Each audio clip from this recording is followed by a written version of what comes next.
بدعات کی آسان سی تعریف کیا ہے جس سے عوام الناس بالکل آسانی کے ساتھ بدعت کی تعریف بھی سمجھ لے اور اس کے بعد مروجہ بدعات کی پہچان بھی آسانی سے کر پاتے ہوں کہ یہ بدعت ہے یا نہیں۔ دیکھیں، بدعت کے دو معنی، ایک لغوی معنی اور ایک اصطلاحی معنی ہوا کرتے ہیں۔ لغوی معنی سے مراد یہ ہے کہ ڈکشنری میں یا لغت میں اس کے معنی کیا ہیں بدعت کے۔ اگر آپ لغت میں بدعت کے معنی کو دیکھیں گے تو ہر نئی چیز کو، ہر نئی بات کو اور ہر نئی ایجاد کو بدعت کہا جاتا ہے، اور لغوی معنی کے لحاظ سے ہی جب ہر نئی بات کو بدعت کہا جاتا ہے، ہر نئی ایجاد کو بدعت کہا جاتا ہے، تو اس لحاظ سے لغوی لحاظ سے بدعت کی دو اقسام بن سکتی ہیں کہ ایک بدعت سیئہ ہو سکتی ہے اور ایک بدعت حسنہ ہو سکتی ہے۔ اچھی بدعت بھی ہو سکتی ہے اور بری بدعت بھی ہو سکتی ہے، وہ لغوی معنی کے لحاظ سے ہے۔ اس کے بعد ہم آتے ہیں اصطلاحی معنی سے، یعنی کہ دینی شریعت میں جب بدعت کا نام لیا جاتا ہے، فقہا بدعت کا ذکر کرتے ہیں، تو اس بدعت سے یا احادیث مبارکہ میں جو بدعت کا ذکر آیا ہے اس بدعت سے منع کیا گیا ہے، تو وہ بدعت کون سی ہے؟ تو احادیث مبارکہ اور فقہا جس بدعت کا ذکر کرتے ہیں اس سے مراد وہ لغوی معنی مراد نہیں لیتے بلکہ اصطلاحی معنی اور شرعی معنی مراد لیتے ہیں۔ اب شریعت میں اور دین اسلام میں اس بدعت کی تعریف کیا کی گئی ہے، اصطلاح میں اس کی مراد کیا ہوتی ہے؟ تو بدعت سے مراد ہر وہ کام، ہر وہ عمل جو نبی پاک صلی اللہ علیہ وآلہ وسلم کی حیات مبارکہ میں اگرچہ اس کا داعی، اگرچہ اس کے اسباب موجود ہوں، اس کے باوجود نبی پاک صلی اللہ علیہ وسلم نے وہ کام نہ کیا ہو۔ اسی طرح صحابہ کرام اور تابعین کے زمانے میں بھی وہ کام رواج نہ پا چکا ہو، باوجود اس کے کہ اس کی ضرورت اگر آ چکی ہو یا باوجود اس کے کہ اسباب موجود ہوں، پھر بھی صحابہ نے یا تابعین نے اس پہ عمل نہ کیا ہو، اور اسی طرح نبی پاک صلی اللہ علیہ وآلہ وسلم سے اس کام کے کرنے کے متعلق کوئی حکم ثابت نہ ہو، تو اس کو بدعت کہا جاتا ہے۔ اب ایسے ہی کام اور ایسے ہی فعل کو کہ نہ نبی پاک صلی اللہ علیہ وآلہ وسلم سے یہ ثابت ہو، نہ صحابہ کرام اور تابعین کے زمانے سے ثابت ہو، باوجود یہ کہ اس زمانے میں اس کا محرک اور سبب موجود تھا، پھر بھی انہوں نے عمل نہ کیا ہو اور نبی پاک صلی اللہ علیہ وآلہ وسلم سے اس کے کرنے کا حکم ثابت نہ ہو، ایسے کام کو دین کا ایک جز سمجھ کر اور ثواب سمجھ کر جب کیا جاتا ہے تو یہ بدعت کہلاتا ہے۔ اب اس تعریف کے مطابق آپ بہت سے اعمال کو اور بہت سے افعال کو دیکھ سکتے ہیں اور آپ اس کو اس کسوٹی پر پرکھ سکتے ہیں کہ آیا وہ بدعت ہے یا نہیں۔ اس کی آج کل کی سب سے بہترین مثال جیسے کہ میلاد النبی صلی اللہ علیہ وسلم منانا۔ اب جشن میلاد نبی صلی اللہ علیہ وسلم یا عید کے نام سے اس دن کو منانا یہ بدعت ہے یا نہیں؟ تو سب سے پہلے اس میلاد کے دن کو دیکھیں کہ آیا نبی پاک صلی اللہ علیہ وسلم جب حیات تھے تو آیا یہ میلاد ہو چکی تھی یا نہیں؟ تو ظاہری سی بات ہے آپ صلی اللہ علیہ وسلم کی پیدائش ہو چکی ہے، آپ دنیا میں موجود ہیں۔ اب آپ صلی اللہ علیہ وسلم کے 23 سالہ نبوی دور میں کیا آپ صلی اللہ علیہ وسلم نے اپنا میلاد منایا ہے یا نہیں منایا، یا اس کے کرنے کا حکم دیا ہے یا نہیں دیا؟ اس کے بعد جب آپ صلی اللہ علیہ وسلم دنیا سے رخصت ہوتے ہیں تو صحابہ کرام اور تابعین کا زمانہ 30 سال تقریباً خلافت راشدہ کا زمانہ،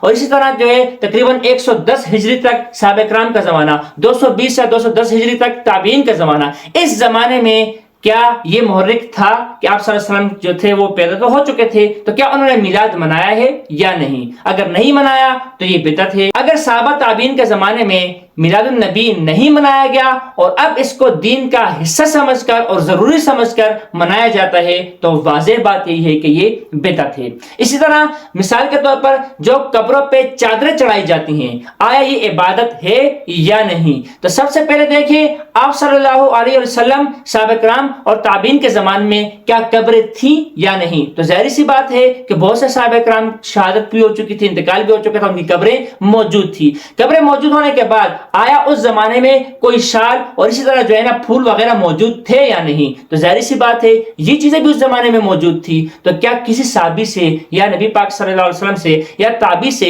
یہ بات ثابت ہوتی ہے کہ آپ نے قبروں پہ جا کے چادر چڑھائے ہوں یا کسی کے قبر پہ پھول چڑھائے ہوں؟ تو کہیں سے ثابت نہیں ہوتا۔ جب نہیں ہوتا تو ظاہری سی بات ہے کہ یہ بدعت ہے۔ اسی طرح بدعت کی تعریف میں یہ بات بھی شامل ہے کہ کوئی کام ایسا ہو جس کے لیے شریعت نے کوئی دن مقرر نہ کیا ہو، کوئی وقت کی تعین شریعت نے نہ کی ہو، تو اپنی طرف سے اس کے لیے کوئی دن مقرر کرنا یہ بھی بدعت ہے۔ اب مثال کے طور پر کسی کے احسان و ثواب کے لیے، دعا کے لیے شریعت نے کوئی دن مختص نہیں کیا۔ آپ دن کو، رات کو، ہفتے کو، اتوار کو، پیر کو، جمعے کو، جس دن آپ اس کے احسان ثواب کے لیے کوئی عمل کرتے ہیں تو کر سکتے ہیں۔ اب احسان و ثواب کے لیے طعام کو خاص کرنا اور پھر اس کے لیے خاص دن مقرر کرنا کہ کوئی فوت ہو جائے تو جمعرات کے دن یا جمعے کے دن ہی اس کے نام کے لیے، اس کے احسان ثواب کے لیے وہاں پہ کھانے بنائے جائیں گے، اس کے علاوہ کسی اور دن میں نہیں منائے جائیں گے۔ یعنی کہ اس کے جمعرات منانا، جمعہ منانا، اس طرح جو ہے 40واں منانا، جب مردے کے 40 دن پورے ہوتے ہیں اس کے بعد اس کے لیے کوئی خیرات کرنا، تو یہ جو دن متعین کر دیے گئے تو اس طریقے سے یہ بدعت بن جاتی ہے۔ جو بدعت کی تعریف کی گئی اس کے مطابق یہ 2-3 مثالیں میں نے دی۔ اس کے مطابق یہاں اپنے زمانے میں آپ بہت سی مثالیں دیکھ سکتے ہیں اور اس کو اسی طریقے سے پرکھ سکتے ہیں کہ آیا نبی پاک صلی اللہ علیہ وسلم، تابعین اور صحابہ کے زمانے میں یہ چیزیں تھیں یا نہیں تھیں۔ اگر ان کا داعی، ان کا محرک اور سبب موجود تھا، باوجود اس کے نہ صحابہ اور تابعین نے اس پہ عمل کیا اور نہ اس کے مطابق نبی پاک صلی اللہ علیہ وسلم سے کوئی حدیث ثابت ہے، تو گویا کہ وہ بدعت ہی ہوتی ہے۔ اور نبی پاک صلی اللہ علیہ وسلم حدیث مبارکہ کے مطابق کہ کل بدعت ضلالہ، کہ جو بھی بدعت ہے وہ ضلالت ہی ہے، وہ گمراہی ہی ہے۔ اس حدیث مبارکہ میں اور اس طرح فقہاء نے جو بدعت کی شناعت بیان کی گئی ہے، اس کی برائی بیان کی گئی ہے، کسی فقیہ نے یا اسی طرح جو ہے نا نبی پاک صلی اللہ علیہ وسلم کی حدیث میں بھی بدعت کی اقسام کہ سیئہ بھی ہوتی ہے اور یہ جو ہے بدعت حسنہ بھی ہوتی ہے، اور حسنہ جو ہو اس کو منع کرنا نہ کیا گیا ہو اور اس طرح جو بدعت سیئہ ہو اس کو منع کیا گیا ہو، یہ کہیں سے ثابت نہیں ہے۔ البتہ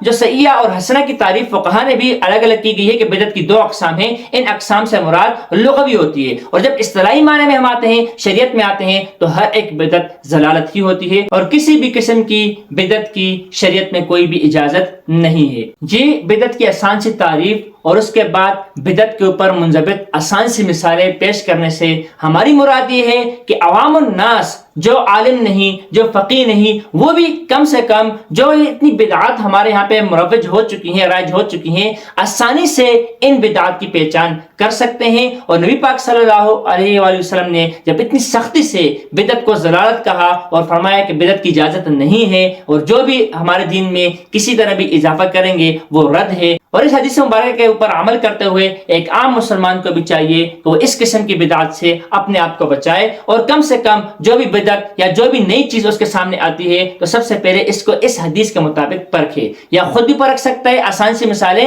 اور ان میں بہت سی بدعات ایسے واضح اور بین ہے کہ اس کے اوپر ہمیں الگ سے دلیل یا اس کے اوپر الگ سے بیس کرنے کی ضرورت نہیں پڑتی، وہ خود بخود عام سے مسلمان کو بھی پتہ چل جاتا ہے۔ البتہ کچھ بدعات ایسی ہو سکتی ہیں جس کے متعلق ایک عام انسان شکوک و شبہات میں مبتلا ہو سکتا ہے، اس کے لیے وہ علماء سے رابطہ کر سکتا ہے، لیکن عام بدعات جو ہیں جو اتنی حد تک رائج ہو چکی ہیں، اس کے مطابق ہر ایک انسان آسانی سے معلوم کر سکتا ہے۔